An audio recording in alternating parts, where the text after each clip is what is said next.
नमस्कार। हिसार जिले की 7 विधानसभा सीटें। हिसार की सातों सीटों का बड़ा ही महत्व है, आप ऐसा कह सकते हैं। हरियाणा में औद्योगिक नगरी से लेकर राजनीतिक मंच तक हिसार का हमेशा जलवा रहा है। हिसार की इम्पोर्टेंस राजनीति में काफ़ी हद तक है। इन्हीं 7 सीटों का आकलन आज हम करेंगे। ताज़ा हालात पर चर्चा करेंगे, विश्लेषण करेंगे। तो देखते हैं।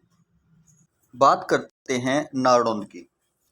यदि हम ऐसा कहें कि हिसार की सातों सीटों में यहाँ मुकाबला सबसे बड़ा है, या ऐसा भी कहें कि हरियाणा की ये सबसे हॉट सीटों में से एक सीट है, तो यह कोई अतिशयोक्ति नहीं होगी ऐसा कहना। यहाँ मुकाबला कैप्टन अभिमन्यु और जस्सी पेटवाड़ के बीच में है, यानी बीजेपी और कांग्रेस के बीच में। उमेद लोहान भी थोड़ा सा लाई करते हैं, लेकिन वो टक्कर में नहीं आ रहे हैं, वो सिर्फ वोट काटने का काम कर रहे हैं। फिर भी यह मुकाबला कैप्टन अभिमन्यु और जस्सी पेटवाड़ के बीच में है। और यदि आप देखें तो एज थोड़ा सा पेटवाड़ को ही जा रहा है, जस्सी पेटवाड़ को, यानी कांग्रेस को ही जा रहा है। 1 या 2 दिन है, इसमें हालात क्या रहते हैं वो देखने वाली बात रहेगी। हाँसी, यहाँ सीधा मुकाबला बीजेपी और कांग्रेस का है।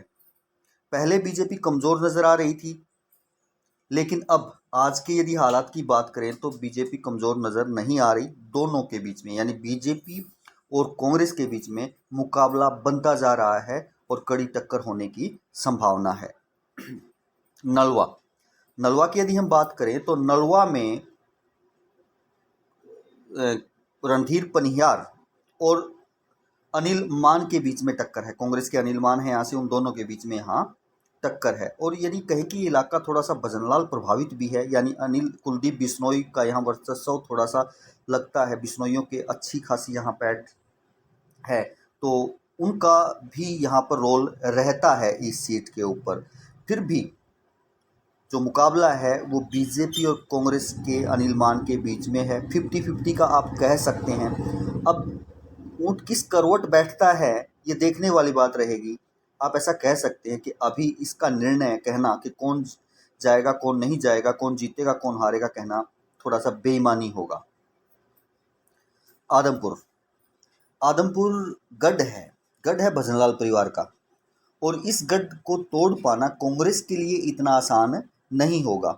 हालांकि जिक्र होती रहे हैं, बात होती रही है कि वहाँ से जो बीजेपी के कैंडिडेट भव्य बिश्नोई हैं वो पीछे चले गए हैं, होता जिक्र हो भी गया होगा, लेकिन यहाँ तोड़ पाना इसके लिए कोई इतना मुश्किल नहीं है। और यहाँ से भव्य बिश्नोई जो है वो आगे बने हुए हैं और टिकट को निकालने में लग रहा है कि वो सक्षम हैं।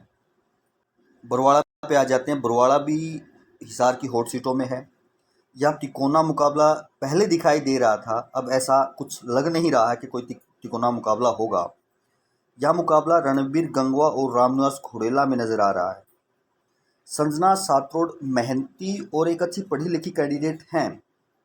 यदि वो आज़ाद कैंडिडेट के रूप में होती तो अपना और अधिक प्रभाव यहाँ बना सकती थी। हालांकि उनका प्रयास हल्के में ऐसे ही चलता रहा और ऐसे ही वो काम करती रही जैसे उन्होंने पीछे किया है, तो भविष्य में वह अच्छी नेत्री बनकर उभर सकती हैं। लेकिन अब यदि यहाँ से देखा जाए तो आप कह सकते हैं कि रणबीर गंगवा इस सीट को निकालते हुए दिखाई दे रहे हैं, नज़र आ रहे हैं।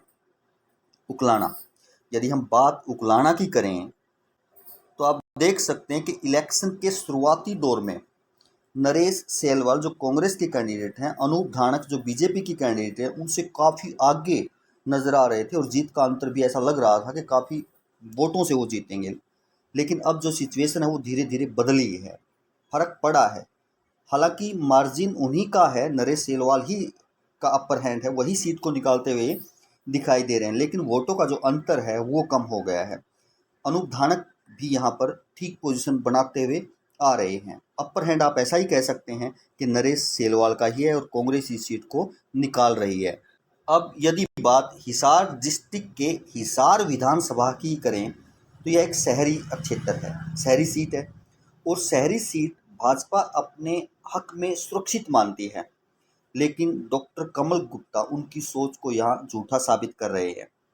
यह मुकाबला आज़ाद उम्मीदवार सावित्री जिंदल और कांग्रेस के रामनिवास राणा के बीच में है, जहां सावित्री जिंदल अपनी पोजीशन काफ़ी हद तक अच्छी बनाए हुए हैं और यहाँ से सीट निकालते हुए दिखाई दे रहे हैं और सावित्री जिंदल यहाँ से सीट निकाल ही देंगी। इस प्रकार आप देख सकते हैं कि हिसार की 7 सीटों का ये छोटा सा आंकलन था। आज के हालात के अनुसार, आज की पोजीशन के अकॉर्डिंग आपको क्या लग रहा है कि आपकी राय भिन्न है या आपको सही लग रहा है कि वास्तव में इन 7 सीटों पर ऐसा ही माहौल चल रहा है? यदि आपकी राय किसी भी विधानसभा सीट पर अलग है तो आप कमेंट्स बॉक्स में बता सकते हैं और अपनी राय दे सकते हैं। धन्यवाद।